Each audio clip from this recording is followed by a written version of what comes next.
O mga kananay, maghahapunan na. Magluluto na kayo ng mga ulam nyo. Ito nga pala aking lulutuin ngayong araw na ito ay giniling. Giniling na baka yata to eh. Nakalimutan ko kung ano yan. Pero yan ay lalagyan natin ng hotdog.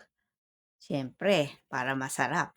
Niliitan natin ang hiwa ng hotdog mga kananay para maganda siyang tingnan. Tapos meron niyang carrots, patatas, at bell pepper, di ba? Yan ang giniling. Lagyan natin ng konting kalamansi. Siyempre naman, timplahan na natin yan ng mga papalasa, paminta, at umami.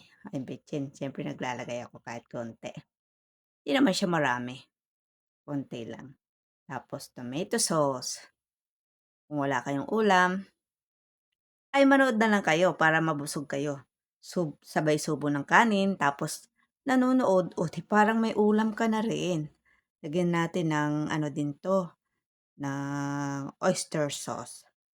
Para may lasa-lasa din ng konting iba, no? Tapos lagyan din natin siya ng rino. Rino nga ba yan? Basta. Ang tawag yan ay, ano ba yun, nasa latang liver spread pala yun. Alam. Tsaka tidbits. Yummy, yummy na yan.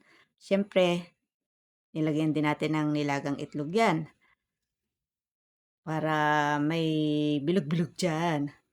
Hindi ba, no? Para masarap kumain, no? Pagka ganyan. Tapos, siyempre, pagkaluto niyan, alam niyo na ang gagawin. Kakain tayo dyan. Kasi habang mainit ang pagkain, masarap kumain. Kita niyo naman ang itlog, oh. Habang mainit pang pagkain, tara nang kumain. Para masarap sa tiyan. Diba? Pati yung kanin, mainit-init. Masarap kainin. Oh, don't forget to like and share and follow tayo dyan. Oh, let's eat na. Yummy, yummy.